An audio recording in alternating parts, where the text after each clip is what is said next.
Looking for music that lifts your spirit and fills your heart? Experience the powerful sound of the Tabernacle Choir at Temple Square. Now streaming on all your favorite music platforms. Find the Tabernacle Choir on Spotify, Apple Music, YouTube, Amazon Music, and Pandora. Let the music of the Tabernacle Choir at Temple Square inspire you today and every day. Whether you're at home, in the car, or on the go, enjoy the beauty of their world-renowned sound anytime. The Tabernacle Choir at Temple Square, streaming now. Ever notice how life's best stories don't happen in your living room? They happen on the open road, out on the water, or parked under the stars. At Progressive, they get that you want to focus on the experience, not worry about the what-ifs. That's why they offer quality insurance designed for your ride, whether that's a boat, RV, or motorcycle. Adventure with confidence. Visit Progressive.com and see how easy it is to protect your favorite way to get away. Progressive Casualty Insurance Company and Affiliates. Not available in D.C. Prices vary based on how you buy. Hey guys, listen up. What's up, dude? Beautiful morning, isn't it? Yeah. What day is it? It's Thursday. Well, it certainly seems like Thursday. So nice of you to grace us with your presence. Time for my favorite show. Is it on now? What time is that show again? It's on now. For real? For real. And we're on it now. Okay, here we go. All right, it's showtime. Good morning, DJ and PK. It's 97.5, the KSL Sports Zone. Welcome in on a Thursday morning. We are heading into a holiday weekend. And for those of you on social media, feel free to go to our Facebook page, David DJ James or DJ and PK. We got a couple of Facebook pages going. I use my own to kind of echo what we do for the show. What are you doing this weekend? What is going on this weekend? What is the sports game or event that you're way into? Personally, I think in this town, it's football and it's basketball, and we don't have either one of those, so it's a little slow. There is soccer, there is baseball, there's golf. WNBA has the All-Star weekend, so there's a lot going on, but I don't think any of you love any. Well, none of you. I would say a small section of our listening audience loves each of those things. You can always find somebody who loves it. Now, how many people can you find who love it? That is the question. And to move the masses, to really move the needle, you need football and basketball. Those are the big two in this market. Or if you want to go big three, it's Jazz, Utes, Cougars, Jazz, Cougars, Utes, Cougars, Utes, Jazz, Cougars, Jazz, Utes, in some order, whatever's going on, basically. Whoever's winning becomes the hottest team. Whoever's winning the biggest at that moment. So there is stuff this weekend, but I'm intrigued in what you're getting into this weekend. Somebody's already answered horse racing. Again, somebody loves everything, no matter what it is, but, it doesn't really move the needle for the group. But intrigued what you're getting into. Hey, and this is the weekend some people just disappear to the lake, right? Head to Powell or to something a little closer. All right, the game last night, Real Salt Lake went to LAFC, and again, they get beaten. LAFC has dominated this rivalry, both in Utah and in LA, and they dominated again last night. They win 3-1. RSL with a late goal after the game was already decided. Engel gets his first goal in Major League Soccer. So, what did we learn from that game? Well, we learned that if you give up a goal early, then LAFC can just sit, let you have the ball, keep you from being very dangerous, and then hit on the counter. After they got their second goal, then they weren't quite as disciplined defensively, and RSL was able to open them up and create a lot of chances. And honestly, Serge Salon should have scored right before the half, tap it in front of the goal, and he missed it. And Victor Olatunji had two good chances in the second half and somehow bounced one down off his foot and up in the air and over the bar. Still not sure how he did that. And he had another shot he could have finished, and he didn't. So there were opportunities there, but they did not take advantage of them, and LAFC wins, and RSL has dropped in the standings, and LAFC has flown by to third, and I think they might be in first place pretty soon. They looked really good. Son scored, and then Bouanga scored, and then they got an own goal, and it's just, it was a beating. It was thorough beating. Now, I got to say, the post-game interviews were interesting in that Pablo Mastroianni was much more upbeat about the performance. He saw much more to like and was disappointed they did not battle their way back into that game, given the chances they created. Also disappointed that they gave up those goals. They were avoidable. There were mistakes made early in the build-up. Maybe you can't stop them at the end of the play, but early in the play they could have, and Pablo was pretty disappointed about that. Here's Pablo Mastroianni after the game. From a position behind the ball, our block being behind the ball, and this is what I talk to the guys is again, we're going on the road. Defensively, we've got to be dialed in. And I felt like there's a couple plays where, and I don't know who it was, but you can't sprint, you can't jog out 30 yards to try to go put pressure on the ball against these guys, right? And you can't press their goalkeeper if you can't affect the goalkeeper, right? So those two scenarios basically puts us in compromised defensive situations. And once your block gets broken, then it becomes it's essentially transition, because now you have guys recovering. And again, that's been a big focus of ours, and it's obviously an area that we need to continue to work on, and I think we're really good at pressing out. We're not good enough pressing back and getting into our block quicker, right? So, and again, it might be fatigue, or it might be just an over exuberance, but to become a top team, you have to be, there's got to be more nous in the way you defend. It's not just, especially now that it's summertime, right? It's going to be hot. These games are going to be, you can't have one guy go on rogue. You just can't. And if not against these guys, you can't. Not against Portland, you can't, because they have killers on the front line, and it just puts a ton of strain, on our back line and our recovering pivots and all that stuff. So I think that's the biggest thing. But when I look at like the overall game and how we wanted to play it, I couldn't be more proud of the way the guys played with the ball. And for the most part, how they played against the ball as well, because there's a lot of great second, third, fourth, fifth chances coming from our repress. And so there's a lot of positives to take away from this game. The biggest thing is sticks in your face is you create 3 big chances when you don't score one, right? You have 28 shots on goal, you don't score one. Your XG is double theirs, and you don't score one, and they scored 3, right? So or I guess we scored one. It just doesn't feel like we did. And then the other thing that we always talk about, DJ, is the moments, like when they occur. We at 1-0, we had like 2 or 3 chances where one gets flashed in the box and it goes back post and no one's there. The other one goes off Serge's foot.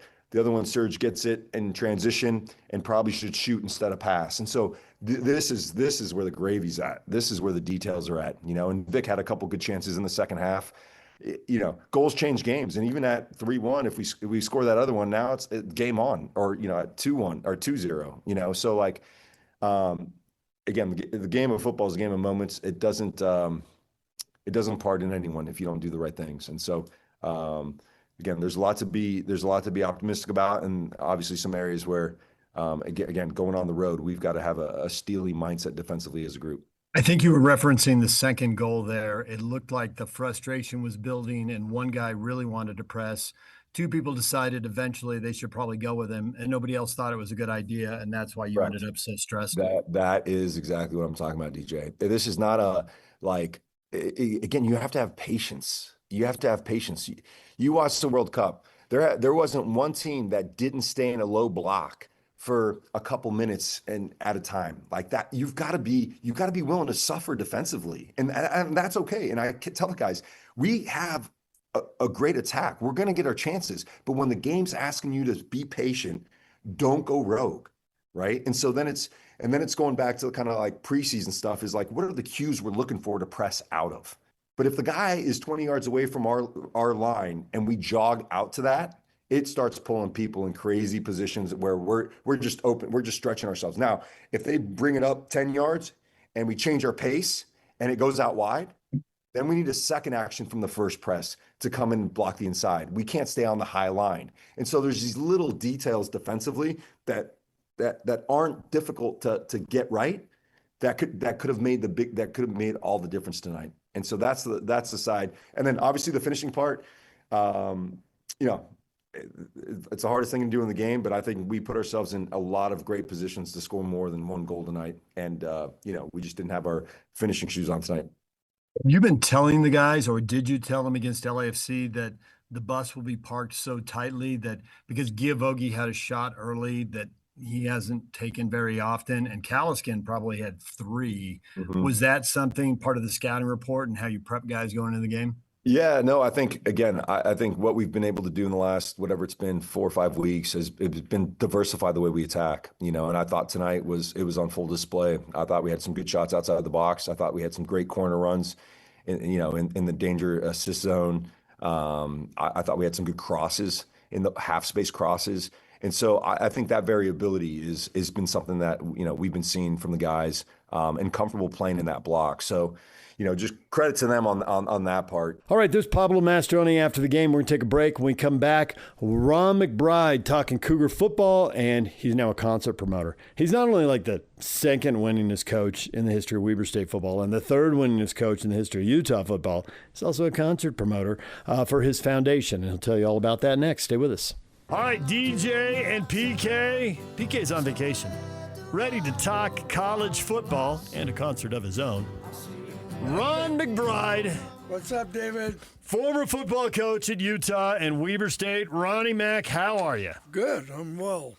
You are well. I am very well. All right, Mac, we promised people a little concert talk, but also a little football talk. So a little BYU and a little Utah while we're here as well. Okay. And we'll keep talking about the concert. Mac's going to be in studio here for a while. I've been reading preseason previews from the national people after the Big 12 media days and all that. You are, despite you're known as a Utah man, and you've been featured at multiple Utah games, awards, ovations washing over you. A lot of the guys who either played for you or coached for you or both have found their way onto the staff at BYU. That's exactly right. The irony of going down to BYU and seeing you in a golf cart at BYU practice, I mean, Lavelle Edwards is somewhere laughing his head off. I knew we'd get him one day. Yeah. So the question I constantly see about BYU, people are very complimentary about the team and the prospects, which I believe you are very upbeat on the team and the prospects. But the position group that they question most is the receiver group. Right. How much faith do you have? I mean, it's obvious it's an unproven group, right? I mean, there just isn't the returning production. They have a couple of returning guys. Maybe they're ready to step into a bigger role. They have transfers coming in. Maybe they're ready to step into a bigger role. Right. What's your level of expectation, your level of faith? Well, I think that the couple of spring practices that I went to. Let me just enjoy that. Yeah. So all right, go ahead. I thought that the quarterback was great. The receivers, he made it look pretty easy. The quarterback did it on those couple of days, and he was hitting he was anticipating the receivers' breaks, and he was throwing the ball to a spot before they even made a break, and the timing appeared to be very good. I don't think the receivers are great. I think they're okay. I think they're good. I think they're solid, but I didn't see a guy that just really excited me. The starting running back I love. I think they're going to have a couple of really good runners. Their team speed, I think, is excellent, particularly on defense. I think they run extremely well. Do you believe, just as a general, not specific to BYU's case, but just general in football, to what degree does the quarterback make the receivers, and to what degree do receivers make the quarterback? Well, if you got some, oh my God, receivers, guys that. If you have Randy Moss. Yeah. Right. If you got those guys, so those guys are going to make plays with the ball, and they can. They can man coverage, they can blow by, and do things and make the big play. I don't see a guy like that down at this point, but I see guys who run good routes, guys that catch the ball, guys that know how to finish. Mm-hmm. But is there a speed guy out there that you say, oh my God, that guy's impossible to cover? But I think there's a good communication between the quarterback and the receivers. And I think the offensive line is this kid gets rid of the ball quickly, so he doesn't hold on to the football. So their timing as far as getting the ball out on time, him not holding on to the football, him knowing where to go with the ball, I think is is very good. So this is why quarterback is called the most important individual position in a team sport, is because you believe Bear Bachmeier's decision-making is going to make the offensive line better, so they don't have to hold their blocks as long. Right. And he's going to make the receivers better because he's going to correctly anticipate who's coming open. And receivers who might have a problem getting open will get the ball when they get open. None of those opportunities will be wasted. Yeah. So he's a now. I don't know how good the second guy is. You know, I mean, he took a lot of reps when I was there. Yeah. But I think there was a big difference between the 1 and 2. Well, I mean, that is generally the case in college football these days because the guys who are good enough to be starters generally aren't content with being a backup and can find some place that wants them. I mean, we're seeing quarterbacks on their 3rd and 4th school. Oh, yeah, absolutely, So if they can get something out of Bourget, and if, you know, I mean, he's an older, experienced kid. You know, he's a redshirt senior, so. Right. Well, yeah, he's been hopefully he's got enough reps that he can give him something. He's been in the system. He knows it, you know. But I think Bachmeier is kind of in his own league. I think the guy's a very special player. And the defense, even with Jay Hill, who recruited Jay Hill at the U? We did. I did. That was during the Ronnie Mack era. Yeah, Kyle was your defensive coordinator. Yeah. And it went down between us and BYU. He was a Rick's College JC transfer. Right. Yeah. And for some reason, you know, they were BYU people. You know, his parents and expect him to go to BYU, but it just it seemed like we probably paid more attention to him than they did, and we appeared, I think, that we wanted him more than what they, you know, he maybe wasn't a priority for them, and he was a priority for us. So you build a relationship with Jay Hill. Obviously, you both coached at Weber State as head coaches. Right. You both take Weber State to the NCAA playoffs. Right. You've got multiple ties. How close are you staying in touch with him at Michigan? Good. In fact, I just got a text from Jay last week, and basically he just said how much he appreciated, you know, me, whatever I did to help him along the way, and he's got a great story. You know, his wife struggled with cancer, and she worked her way through it, and they got a great family, you know, but I'm proud of Jay because he wasn't afraid to make moves. You know, he was in his own comfort zone when he was at Utah, and he did an incredible job at Weber. Yep. And then, but he left Weber at the right time to take the BYU job. The BYU job because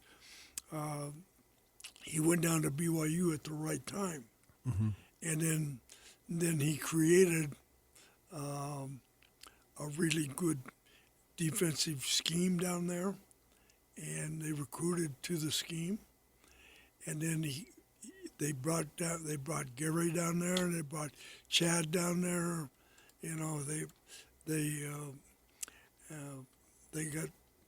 did a lot to help themselves, and I think Gary's input I think is huge down there. Yeah, Gary Anderson. Yeah. And that's another U guy. That's a big time U guy right there. Oh yeah. Yeah. So, he played. You were you the line coach when he played? I was his. You were his position coach.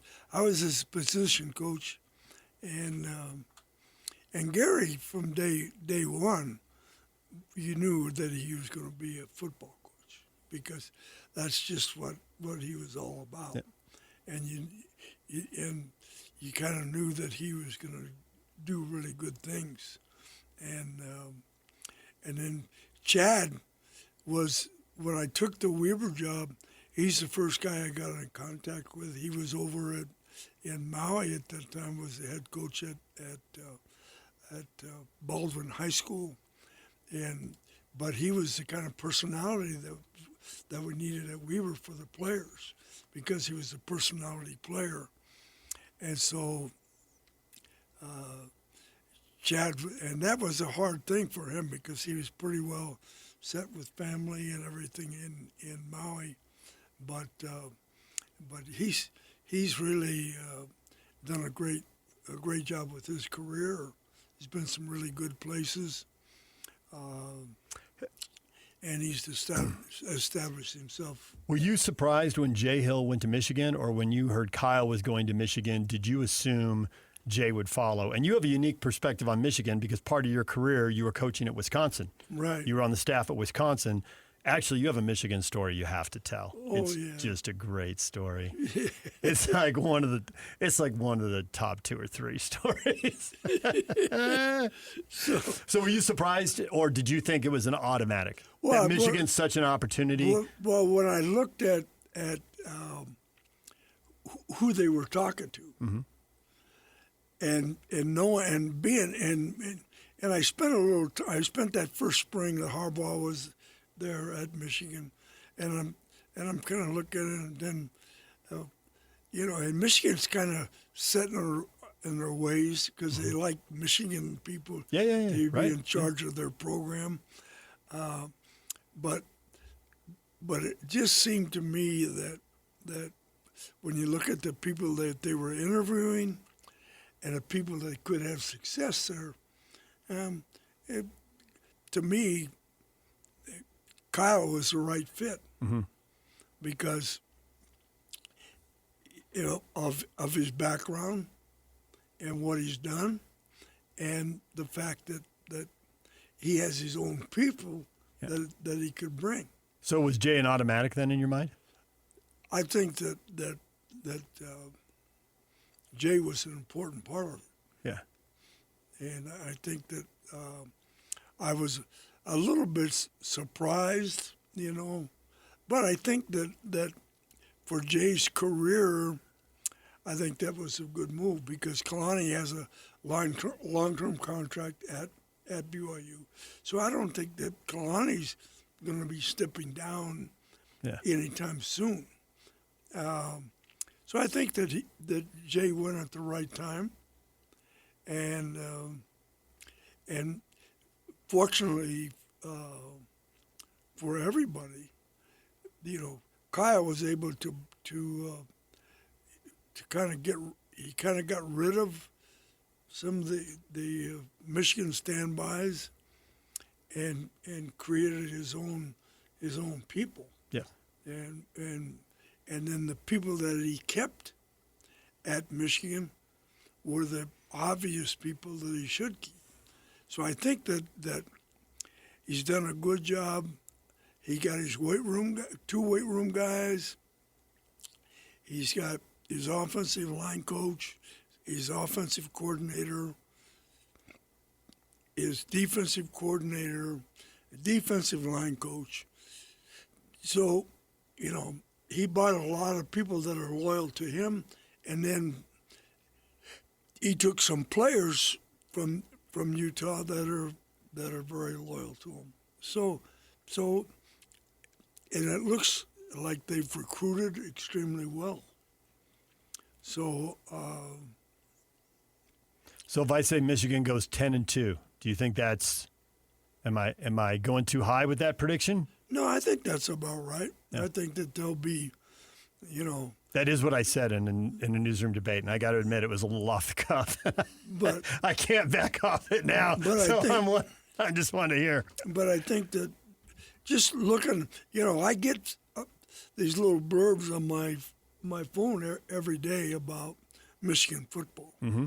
So when you look at the guys that they've recruited, the guys that have committed to them, and you look at they've basically, I think, covered their needs, and I think covered their future to a certain extent. Mm-hmm. Now, Michigan can be really hard on a non-Michigan guy. So Ask Rich Rodriguez, right? well, there's been a couple, but Kyle kind of fits what they need. Now, so they let the athletic director go. Yep. So, so the new athletic director, Kyle won't be the guy that he hired. I mean, Yeah. So then That's all. That can get a little dicey if things aren't going well. It can get dicey fast. well, yeah, it can't because the new AD is going to come in with expectations, and so we'll see. It'll be interesting to see how far they go away from the Michigan family to hire an AD. So traditionally, they'll hire somebody with huge Michigan ties. The basketball coach is on a shorter leash than Kyle. I mean, he only has like a 2-year contract, whereas Kyle's got multi-year guaranteed, money locked in. I mean, he's signed into the next decade. Well, Kyle's no dummy he had leverage as far as contracts and how the contract reads and guarantees, and so he was what they needed at the time, and they weren't afraid to pay for it. No shortage of money in Michigan. A little shortage of money for after-school programs in the state of Utah. We're actually seeing some cuts in government money going to after-school programs, so more need than ever for private donations and foundations. Oh, yeah. You can help support the Ron McBride Foundation. How many schools are you helping this year? 42. 42 schools spread across 1, 2, 5, 7 districts. Yeah, 7 school districts. Yeah. All right. So if you want to help out, all you have to do is go to the concert. The Head and the Heart. Coming up the 22nd of August in Sandy. It'll be the Sandy Amphitheater, right. Right. Get your tickets at Ron McBride Foundation, online at the ronmcbridefoundation.org. And then we have a couple of backup bands, Opening acts? Yeah. All right. We have the Little Moon coming out of Springville, Utah, which is a folk rock band. And then we have Noah Rinker is another one, and these are both very good bands. There's Ron McBride on the Cougars. Coming up, Ron McBride on the Utes. Stay with us. Former Utah football coach Ron McBride is in studio right now, talking football and selling concert tickets. His foundation provides over $461,000 to be exact, $461,000 to support after-school programs at 42 schools spread across 7 districts. And if you want your school to get involved, if your school needs some help, go to the ronmcbridefoundation.org and you can find out where to apply for grants, ronmcbridefoundation.org. You can also go to ronmcbridefoundation.org and you can buy tickets to see the band The Head and the Heart, part of a 3-band show coming up next month at the Sandy Amphitheater, Saturday, August 22nd. Yes. Max worried I'm not going to get the date out. He's like, he better get the date out. Saturday, August 22nd, Sandy Amphitheater. Buy your tickets online at ronmcbridefoundation.org. I want to talk Utah football with you. We talked with you a couple months ago. You were in studio then. And at that point, I asked you about the Utes and the defensive line.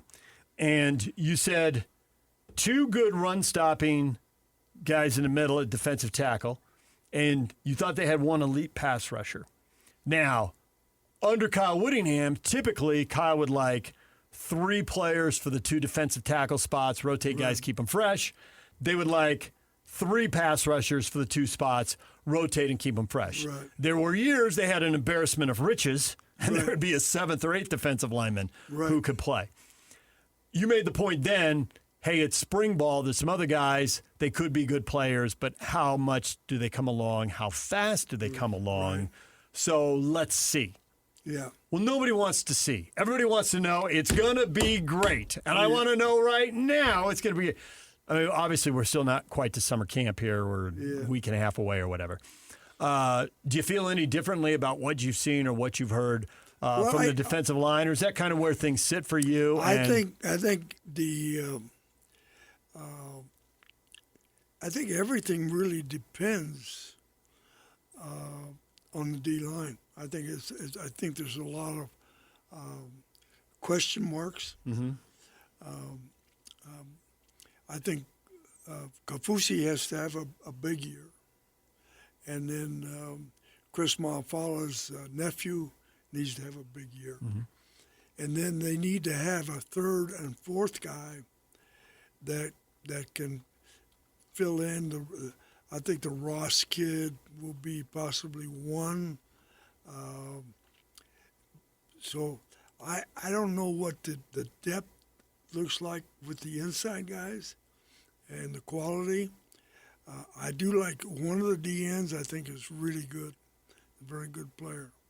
And then I'm not sure who the other one is going to be off of spring, but I think that group is key. Mm-hmm. They have two really good D-line coaches in Luther and Inoki. So I think that they're both really good teachers, and I think they'll develop those guys. I like their linebackers, and I like their back-end guys. I think their back-end guys are really good. Their man coverage guys, I think, are very good, very athletic. I like that group. If the D-line isn't great, how much can they help them out? I mean, Morgan, when he's defensive coordinator, he's not that far away, right? He's a head coach. He's just a couple steps over on the sideline.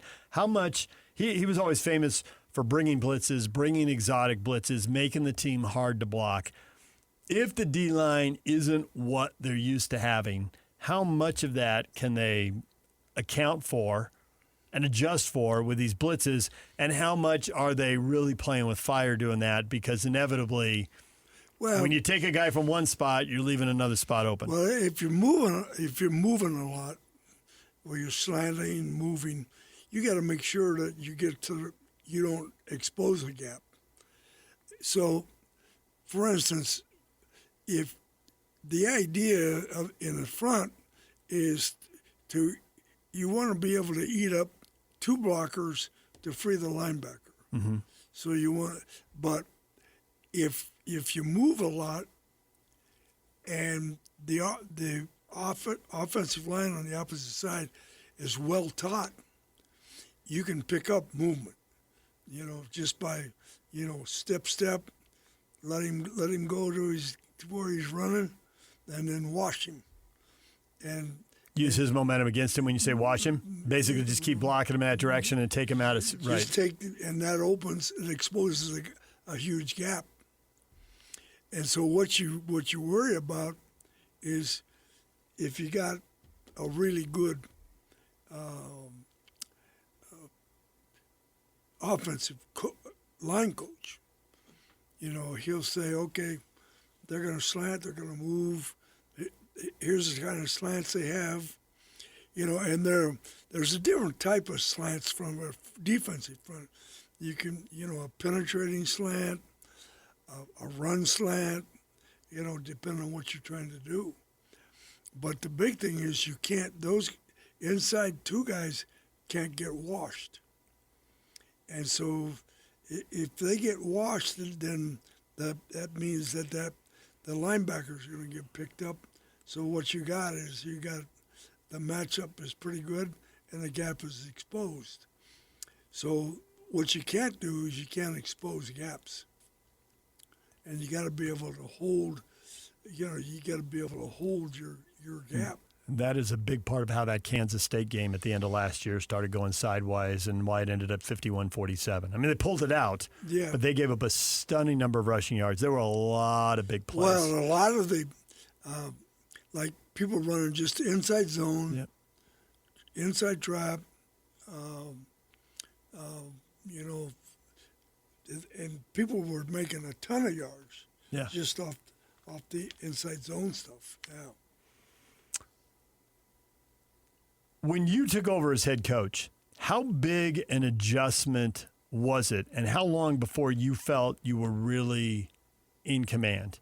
Because the start of your head coaching, the talent wasn't good enough. No. Now, when you look at Bronco Mendenhall and Kyle Whittingham, when they were a coach for the first time, and this all leads into, obviously, Morgan being a head coach for the first time, the talent was pretty good at BYU. Right. The talent was a little hit and miss at Utah. Right. But even as they brought the talent up, because so many guys left after Urban's year, there were guys leaving early, there were a lot of seniors, so there was just a lot of talent gone. But Kyle started out 16-13 in his first 29 games over 2 years and a month. And Bronco was 6-6 his first season, and then just started rolling out double-digit wins his second season. Right. And both players, Bronco had a memorable quote, "I thought I knew what I was doing, but I didn't." I didn't know what I was doing, right? Kyle's memorable quote after the first game, I think they won it. They beat Air Force, and he opens a post-game with, "Man, those games are really long." Well, the games are as long as they've ever been, but you were only responsible for the defensive snaps. Right. Now you're suddenly responsible for special team snaps and the offensive snaps. So, yeah, I bet, you're dialed in focused. So both guys in their own way admitted, hey, I got a lot to learn here. And then you could tell from their record early on they had a lot to learn. I don't know if you felt that the same when you first started, and what have all of your experiences mean for where we should set our expectations for more. And I should throw Kalani in this also. Kalani's first 4 years, 27 wins, 25 losses. Yeah.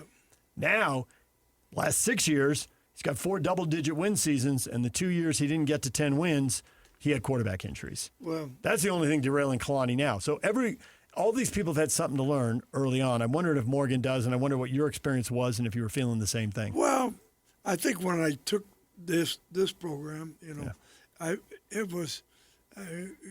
figured that I was going to be here for a while, and so we had a plan, and we weren't going to really be in my third year. We would be productive. So I figured we want to build a defense first, then and have an offense that didn't turn the ball over, pretty conservative. And then the second year, we were going to rebuild start rebuilding the offense. The third year, we should be able to win. And so we stayed with that. And we did. So we built a program based on defense to begin with. So every good player went to the defensive side of the ball, and then we made sure that we had, we started recruiting great tailbacks and physical offensive linemen, and quarterbacks that could manage the offense. And then as we progressed into our, I think it was our third year or fourth year, our first bowl game, and then we were kind of on our way. Then we moved from, the lower half to the upper half. Yeah. And so then we were. So do you think Morgan is set up to be in the upper quarter of the league, maybe the conference title game, are 10 wins in play, or like Kalani, like Kyle, like Bronco, are going to be hard lessons to learn, and you just got to endure a little bit of a bumpy road before you get to where you want to be? Well, I think that I think they're pretty stable, and I don't think it's a rebuild at any point at Michigan. I think it's a continuous. Yeah, at Michigan. But what about for Morgan Scally at Utah?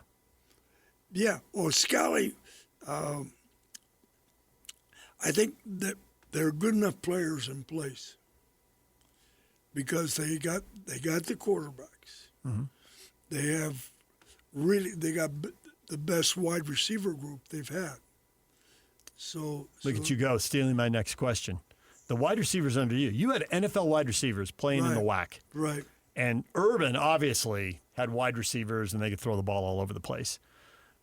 And the Sugar Bowl team, Kyle early on had wide receivers. The Sugar Bowl team had a good group of receivers. Right. But after the Sugar Bowl, they never really recaptured it. And there were some really lean years for the wide receiver position. Right. Is that going to be different under Morgan? Because he's going straight to the transfer portal. Well, so they took the best receiver out of San Jose State. Mm-hmm. They took the best receiver from Utah State. They took the best receiver from Mississippi State. So they got 3 quality receivers that transferred in there. So they've got some depth and quality and proven guys at wide receiver. And they have that tight end slot guy. Mm-hmm. They've got 4 or 5 guys at that position that are all look the same to me. They're all the 6'3", 235-pound guys that can catch the ball in traffic. And so I think their receiving core is really good. And both quarterbacks are excellent. The Dampier kid's really interesting because if you don't protect the edges against him, he's going to escape, and he's going to make a play. And he's a smart kid. And I think the left-handed kid is special. Ficklin. Yeah. I think Ficklin's future is... Well, you said they have the quarterbacks back, and you're on a roll, so I let you go. But it's just so rare to be able to use the plural at that position. Oh, yeah. I mean, well, I think the biggest thing is Ficklin and the starter are really good friends. And I think they wanted to stay together. Because I know that Michigan went after Ficklin mm-hmm. and offered him a considerable package. And he said no. And he stayed at Utah. And so just having those 2 guys, and I think they recruited a 3rd guy out of Texas that I think is going to be a very good player, and he fits the scheme. So they'll have, it looks like, unless these guys go to the portal or whatever, but it looks like they're pretty stable at that position. And McGivern, who's the coordinator, I think is very good, very smart guy. And he was my coordinator at Weber, and then he was at Oregon State with Gary, and so I got a chance to work with him again up there. And he's just he's an incredible football mind, and he's a very good football coach. And I think the having Bumpus with the wide receivers is a plus. Having Alex and Jordan coaching the offensive line, they have a very good offensive staff. And then the guy that coaches the tight end, that slot guy, is Wells' brother, who was the head coach up at Utah State, and then he was at Texas Tech, but it's his brother, and he's a very good football coach. So they've got their coaches are really good mm-hmm. at those positions. Last thing before we let you go here, Weber State makes the unusual move. And you're a former Weber State coach, and Jay Hill played for you, and he's a former Weber State head coach, so I know you have your eyes on the program, and you're very invested in the high school scene. We really haven't talked about that, but you're 87 years old, and you're working out kids on the weekend. You're unreal, man. Well, it's insane. Yeah, it's kind of insanity. Yeah. But anyway, so Corner Canyon has a great run. Right. They have that's a fantastic decade of football. And Weber State makes the bold move, and he's got roots, and we've gone through this on the show before about he's got roots, offensively going back, like one of the cutting-edge minds, and they run cutting-edge stuff at Corner Canyon. And now they're going to do it at Weber State. What'd you think of the hire? How's that going? I think he's a great hire, and he was. It was kind of time for him, and his pluses. He understands the importance of the head coach at Weber understanding Utah high school football is extremely important. Well, because Eric Kerr coached at Jordan before he coached at Corner Canyon, so exactly. Well, he's got a ton of high school experience. So Kerr knows the high school players. He knows he has a good reputation, obviously, of developing quarterbacks, developing the passing game. So I think that he was a great hire, not a good hire. I think he's a great hire. And it's the right time for him because he was ready. So I understand that from their spring practice, evidently, from what I hear, at times it didn't go as well as they thought it would. Mm-hmm. And that they've got to fill some holes. And so I'm not sure where they're at with the whole process. Well, Jay Hill didn't win right away at Weber State either. No, but Jay, first of all, Jay, the guy who came in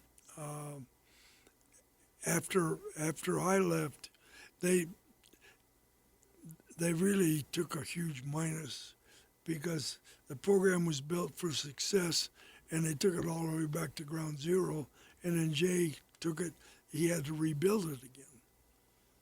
And he knew where to go, he knew what players to get, and he did. He recruited extremely well. He knew the Utah high school scene also. Oh, yeah, absolutely. Yeah.